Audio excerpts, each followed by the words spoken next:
El primer cuerpo fue hallado en 2009, semienterrado en el matorral cerca de Ely, Nevada. Marisa Cole, una bartender de 28 años, llevaba 3 semanas desaparecida. Su identificación estaba intacta, pero el relicario plateado que llevaba, comprado recientemente, había desaparecido. Las autoridades lo consideraron una tragedia aislada hasta que 6 meses después, Lauren Hayes desapareció cerca de Delta, Utah. Al igual que Marisa, Lauren había comprado un relicario en una casa de empeño días antes de esfumarse. Para 2011, 3 mujeres más habían desaparecido a lo largo de la Ruta 50, todas vinculadas por el mismo amuleto. La falta de evidencia física desconcertó a los investigadores. No había huellas dactilares, ADN o marcas de neumáticos. Los autos de las víctimas estaban abandonados ordenadamente en la carretera, con las llaves en el contacto y los bolsos intactos. No había señales de lucha ni testigos.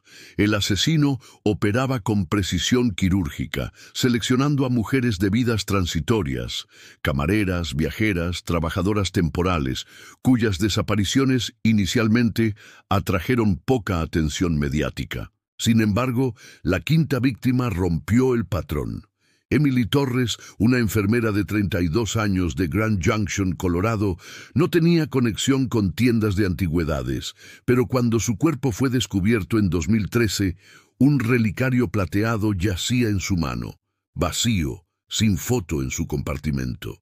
Esta desviación sugirió que el asesino estaba evolucionando, burlándose de los investigadores. El relicario, antes un trofeo, se había convertido en una burla. Tras la muerte de Emily, la unidad de análisis conductual del FBI se involucró. Los perfiles concluyeron que el asesino era un hombre blanco de 40 a 50 años, probablemente empleado en una profesión móvil, camionero, mecánico o técnico de servicios, que le daba familiaridad con los tramos remotos de la Ruta 50. Su meticulosidad indicaba entrenamiento militar o policial. La ausencia de rastros forenses apuntaba a una preparación obsesiva. Psicológicamente, el ritual del relicario era clave. El amuleto simbolizaba control, un regalo para marcar posesión, luego reclamado como trofeo.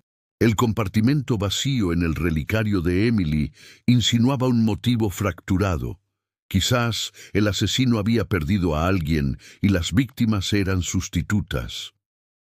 Entrevistas con dueños de tiendas revelaron a un hombre preguntando por el origen de los relicarios, alegando buscar uno como el de su madre.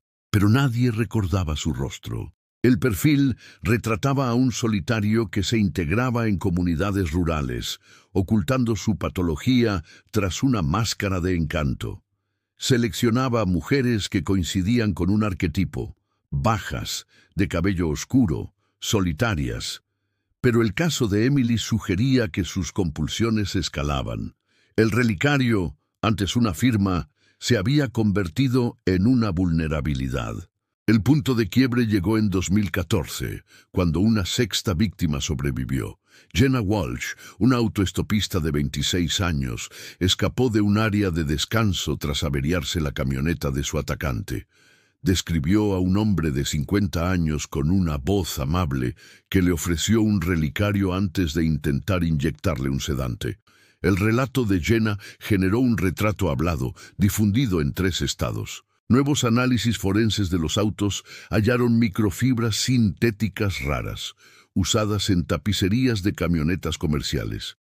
Cámaras de tráfico cerca de Grand Junction captaron una Ford Econoline blanca con placas de Utah, pasando por múltiples escenas del crimen. El dueño, David Mercer, un exmarín de 54 años y técnico de HVAC itinerante, coincidía con el perfil. Mercer fue arrestado en un control de tráfico en Reno. En su camioneta encontraron relicarios, jeringas y un diario detallando su obsesión por recuperar momentos perdidos. Su madre, una mesera que lo abandonó de niño, usaba un relicario plateado, un dato enterrado en las páginas del diario. El juicio de Mercer reveló una dualidad escalofriante. Vecinos lo describían como callado y servicial. Psicólogos forenses diagnosticaron trastorno esquizoide de la personalidad y duelo patológico. Seleccionaba mujeres parecidas a su madre, coleccionándolas para llenar su ausencia. Los relicarios, decía, eran prueba de que lo recordarían. Condenado por 6 asesinatos en 2016, Mercer recibió cadena perpetua sin libertad condicional. El caso impulsó reformas en cooperación interjurisdiccional, ya que la Ruta 50 abarcaba múltiples distritos policiales. Familiares de las víctimas abogaron por una base de datos nacional para rastrear ventas de joyería antigua, aunque la propuesta sigue siendo polémica. Para las comunidades rurales, los crímenes erosionaron la confianza en los desconocidos. La Ruta 50, antes símbolo de la soledad estadounidense, se convirtió en una advertencia. Como detective que dedicó años a descifrar el rastro de Mercer, a menudo me pregunto por los compartimentos vacíos de los relicarios. Simbolizan no solo su obsesión, sino los vacíos en nuestra comprensión del mal. El perfilamiento dio un mapa, pero fue el coraje de una sobreviviente lo que quebró su invisibilidad. Los asesinos en serie prosperan en los márgenes geográficos y sociales.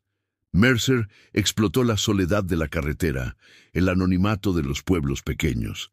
Sin embargo, su caída vino por subestimar la determinación de quienes buscaba borrar. Los relicarios, destinados a ser trofeos, se convirtieron en evidencia.